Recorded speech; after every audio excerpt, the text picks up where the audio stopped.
Edward? Yes, Father. I've been thinking a great deal, and I've decided on my last request. Yes, what is it, my son? I want to see Mr. Holmes.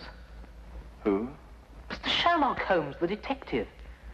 If there's any chance to prove my innocence, he's the one who can do it. You've got to bring him to me, Father. Very well, Edward. If the man can be found, I'll have him brought here. Mr. Sherlock Holmes.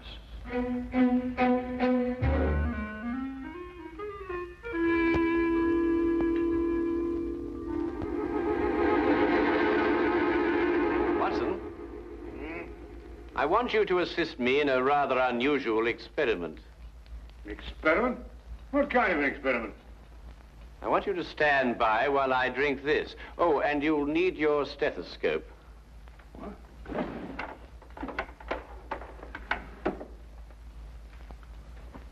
I say, Holmes, is it lethal? Of course not. You don't think I'd take a chance like that, do you? Are you ready?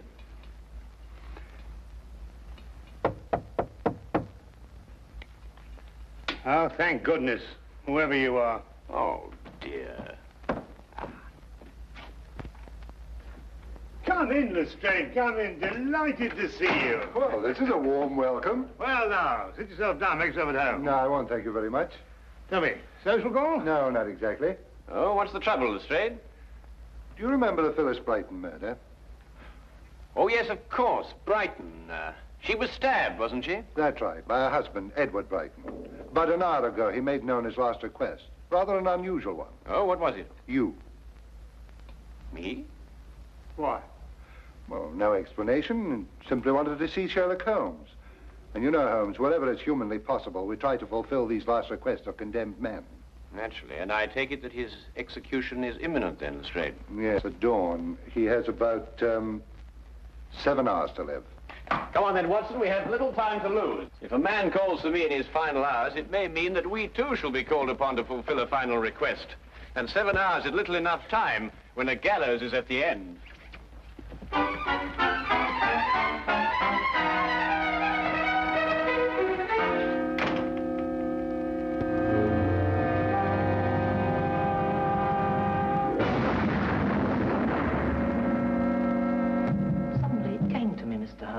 I was lying here on my cot, and suddenly I remembered something that happened the night of the murder.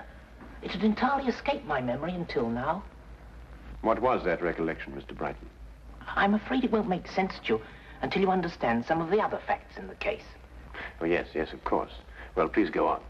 It was a Sunday afternoon, last April, when I first met Phyllis. We hit it off together immediately, and 3 weeks later we were married. She was very beautiful, Mr. Holmes. Blonde hair, perfect nose, delicate little mouth. And her background? Her family? We never spoke about that. Phyllis made me agree not to inquire into her past, nor she into mine. I knew it was an unusual request, but I consented readily. Mr. Holmes, I'd been just a bank clerk and very lonely. I didn't want to lose my one chance at happiness. Of course. Tell me, what was Mrs. Brighton's maiden name? LeVay, Phyllis LeVay. But she told me her friends called her Bobo. Bobo. I thought that awfully charming. Mr. Holmes, I wouldn't kill her. I bought her a little home in Benedict Lane. I insured my life for £2,000 so that she'd be well protected in case I should die. I gave her everything she wanted. Every moment counts, Mr. Brighton. Now, you must tell me what happened the night of your wife's death. Oh, yes. That night we had our first argument. It was over a very trivial matter. Forgive me, dear, for saying so, but don't you think it's just a little too much? What's a little too much? You know, As a matter of fact, I think it's too little. Now, really, Phyllis, it doesn't improve your appearance. It makes you look, Cheap? I didn't say that. I merely said... You're afraid I'm going to shock the Kimballs, and I simply won't go. You know very well the Kimballs are expecting us. There's no need to carry on like this. I'm not carrying on, Edward. You're the one. I think I'd better take a breath of air before I say something unkind. Suit yourself. You're really a sweetie, Edward, but sometimes you're just so stuffy.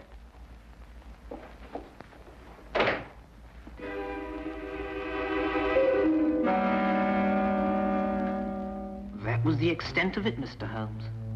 It was just a mild little row.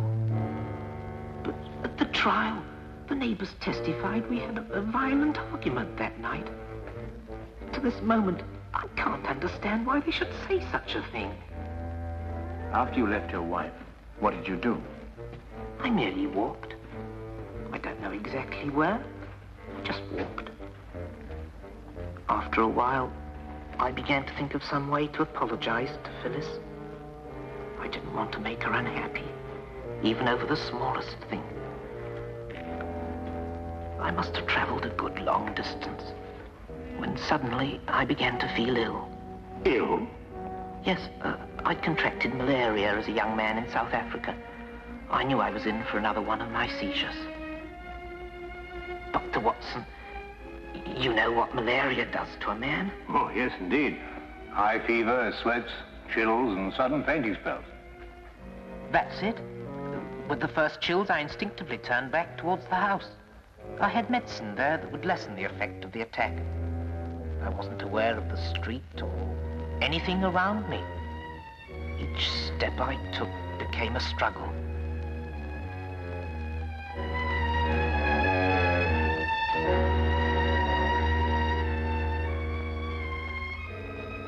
I barely made it to my home. I stumbled onto the front steps, and there it was, on the ground. I knew it didn't belong to me, but instinctively I reached for it. And that's all I remember. When I came to, the house was swarming with police and Phyllis was dead. This object you saw on the ground, what was it? That's the maddening part. I don't remember. I'm only positive there was something, and it didn't belong to me. But, Mr. Brighton, have you any recollection of its general shape, size, or color? No, sir. Nothing beyond what I've told you. This has been most illuminating. Good night, Mr. Brighton. Come, Watson. I realize I haven't given you very much to go on, Mr. Holmes. Perhaps not even the slender thread you require. But a man will pray for a miracle when he's only a few hours remaining on this earth.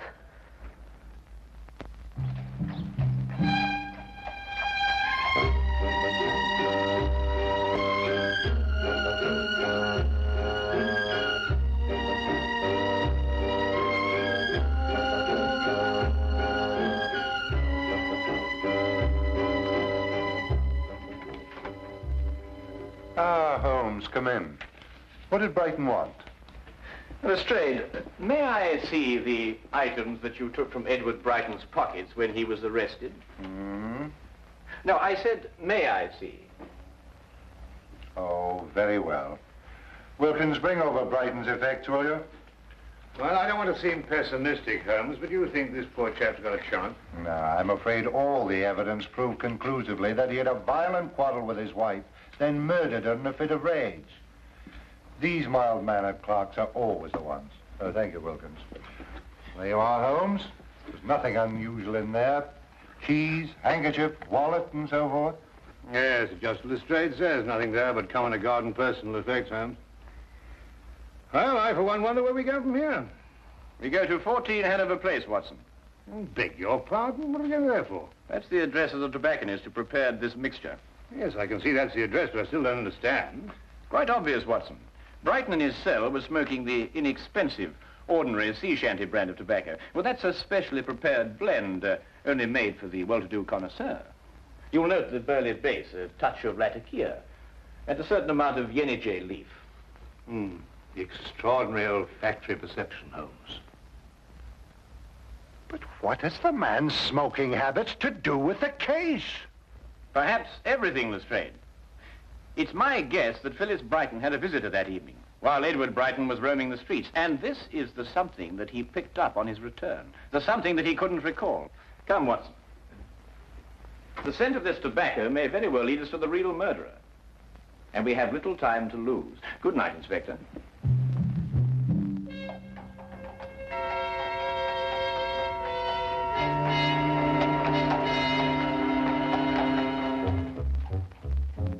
The package of tobacco was a thin thread to follow, and it seemed a desperate chance for Holmes to take. With only a few hours standing between Brighton and death, there was no time for false leads that would have to be abandoned. A mistake now could mean disaster.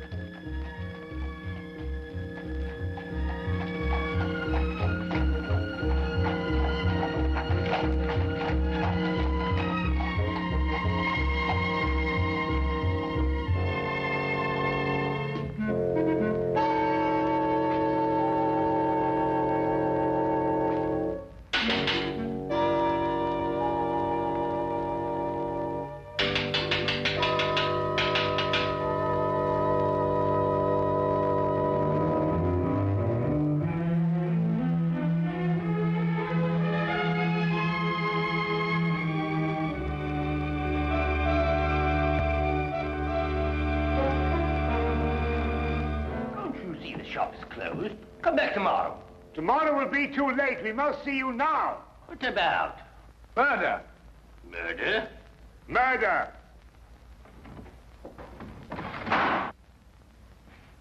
Oh, well, I could do with a good cigar.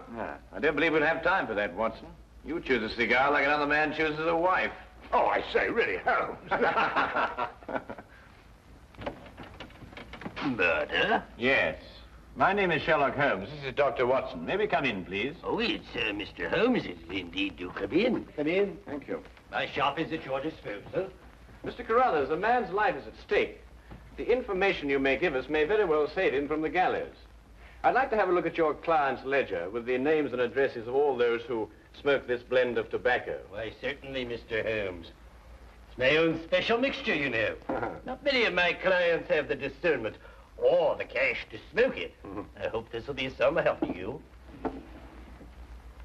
But I say, Holmes, there's at least 50 names on that list. It'll take days to check through all of them, and time's getting desperately short. Aha. Mr. Langsley Prime, 8 Groveley Square. Langsley Prime? Who's he? I haven't the slightest idea, but we must get to him immediately, Watson. But now, why Langsley Prime amongst all those names? Because 8 Groveley Square is in the dock section of the city, and all the other addresses in the ledger were in the more fashionable neighborhoods. Doesn't that strike you as unusual? Yes, it does, now you come to mention it. Whereas you may recall, Watson, that the late Mrs. Brighton didn't wish to reveal her background. I think we may therefore assume that it was of a somewhat questionable nature. Yes, true. And 8 Groveley Square is in a questionable neighborhood. Well, these are slight leads, I grant you, Watson. But we haven't the leisure at our disposal for more thorough investigation. Our one critical factor now is time. Thank you very much, Mr. Carruthers, for your assistance, and good night. Good night.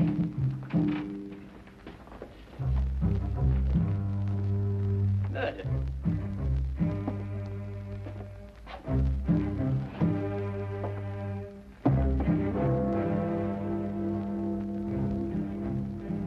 $10 6 more hours. Inspector Lestrade, do you really think Mr. Holmes will discover anything? If there's anything to be discovered, he's the man to do it. I wonder where he is now. It seems impossible.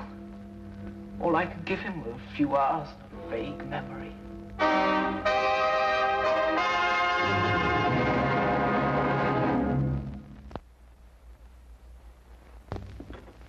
This was Mr. Priam's room, Mr. Holmes. He left me 2 weeks ago. And him owing me back rent, that scoundrel. Did he leave you in a forwarding address, Mrs. Chivy? Ooh, not him. He just left a note saying he was gone and got a job, that's all. Tell me, Mrs. Chivy, what sort of a man was he? I mean, what did he look like? Well, he was tall and kind of handsome, you might say. Then again, you might not. What do you want him for? He's not in some kind of trouble, is he? Not necessarily. You're not here to give him the £2,000. £2,000? He was always talking about how he was going to get his hands on £2,000. And him owing me rent. Thank you very much, Mrs. Chivy. You've been most kind. Yeah, but when you see him, you tell him I sent my money. From now on, all rent in advance. Well, Watson, that's one more link in a strange chain of events. Tell me, what's the time now? Must be after 10. Ah, then we just have time to get to the theater. The theatre? Yes, we don't want to miss the last act. Now, look here, Holmes, you can't do a thing like that. I mean, the theatre at a time like this.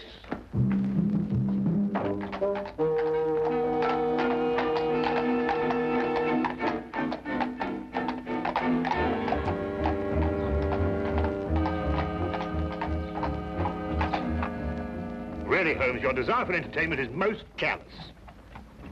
What do you make of this? It's hair. And just the same, I can't see how you can go on sitting there reading the paper with apparent indifference to the matter in hand. It's not ordinary hair, Watson. It's crepe hair, used to make false beards and moustaches. Oh, nonsense. I mean, if a man wants a moustache, he can grow one like anybody else. Well, Watson, actors often have need of simulated beards and moustaches. Actors? Yes? Do you mean it's an actor we're after? I'd wager so, inasmuch as I discovered that in Mr. Priam's dressing table drawer. I see. But even then, Holmes, how are we going to find out what theatre he's performing in? I mean, there must be at least 24 plays being presented in London this evening alone. That is precisely my reason for reading the theatrical page of the newspaper. And I noticed that only one play opened at the same time our Mr. Priam suddenly departed from Mrs. Chivy's lodging house. I hope you like Shakespeare, Watson.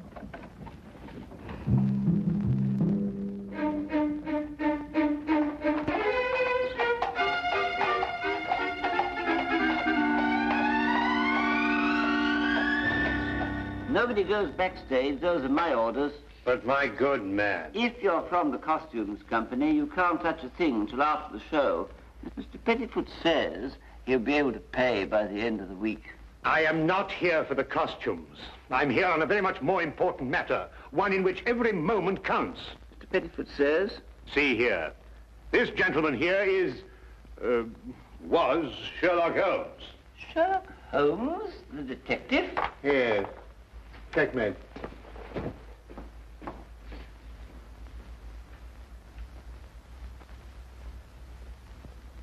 It's the Holmes.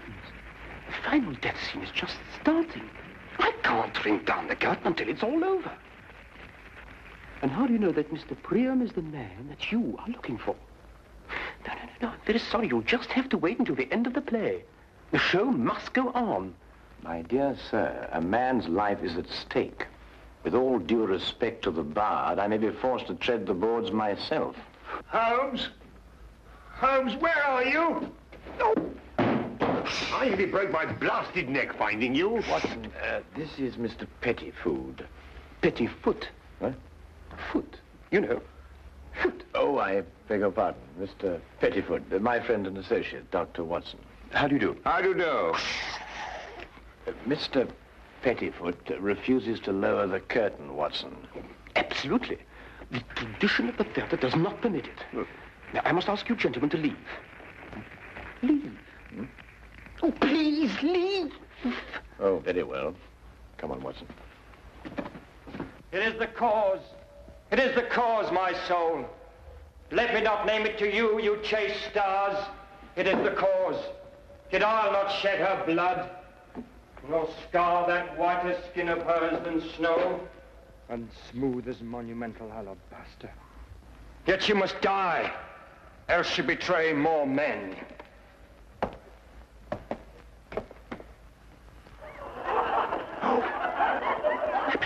Put out the light, and then put out the light. If I quench thee, they flaming minister, I can again their former light restore. Should I repent me, but once put out the light. Thou cunning's pattern of excelling nature, I know not where is thy Promethean heat, but can thy life illume? When I have plucked the rose, I cannot give it vital growth again. It needs must wither. I'll smell it on the tree. Oh, balmy breath that dost almost persuade justice to break her sword. One more! One more! Be thus when thou art dead, and I will kill thee. What have you done? What have you done? Oh, quick, take us to Priam's dressing room. Oh, all right, I don't care what happens anymore. I'll be ruined. I'll be the laughing stock of the theatre. Detectives in Shakespeare. Strike where it doth love. She wakes. Yeah.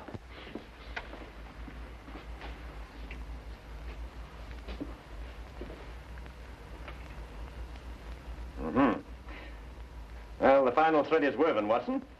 Or should I say, rather, that every hair is at last in place. The two match. Perfectly. What is going on? What are you two madmen doing? Mr. Pettifoot, you can be of assistance to us in a drama even more important than the performance on your stage. In fact, you can help us to save a man's life. I can? You can indeed. Now listen very closely. When Mr. Priam comes in here... What time is it now, Inspector? 11:20. It's odd. Each minute's like an hour, but each hour's like a minute. There's still time. No. I'm afraid it's too late. Telephone call for you, Inspector Lestrade. Very important, sir. Oh, thank you, officer.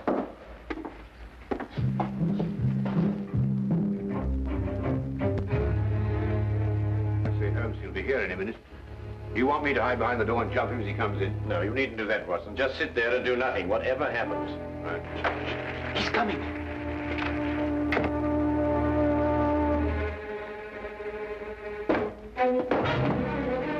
You!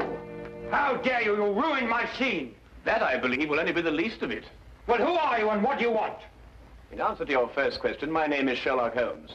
In answer to your second, I want you for the murder of Phyllis Brighton. Murder? Phyllis Brighton?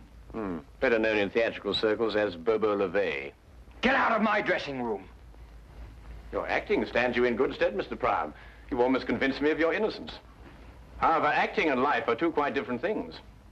Tonight, on the stage, you murdered the girl Desdemona in make-believe. A month ago, you murdered a woman in a more sordid drama. You may as well continue this farce. The stage is all yours. Thank you. I shall try to be brief. You and your ex-partner planned what seemed to be a simple but clever scheme. She would marry some poor, unsuspecting soul, and you would murder him. And then the pair of you would share the insurance policy. Ridiculous. And it might have worked, but for one thing. Phyllis fell in love with Edward Brighton. I don't know what you're talking about. I don't know any Phyllis or any Brighton. Then perhaps, Mr. Priam, you are familiar with Romeo's lines. How oft, when men are at the point of death, have they been merry? Get out of here! I've heard enough! Not quite enough, Priam. It was you who had the vicious argument with Phyllis Brighton when she refused to continue with your scheme. And it was you who, in a fit of jealous rage, stabbed her to death. And so shall you die! Holmes! Let me go! Let me go! I came here as soon as I got your telephone message, Holmes. What's going on here and who's he? No time to explain now, Lestrade. I want you to arrest this man and order a stay of execution for Brighton. I'll be able to prove conclusively in the morning that Brighton is innocent and this man is guilty. All right, Holmes, I'll take your word for it. You'd better come along with me.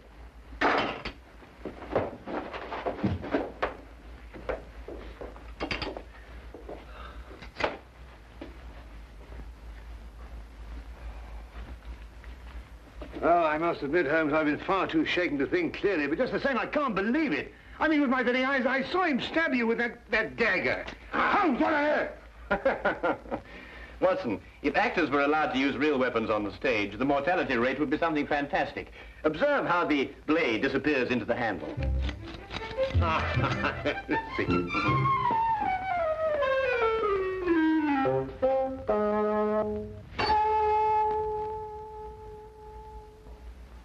Holmes. Oh.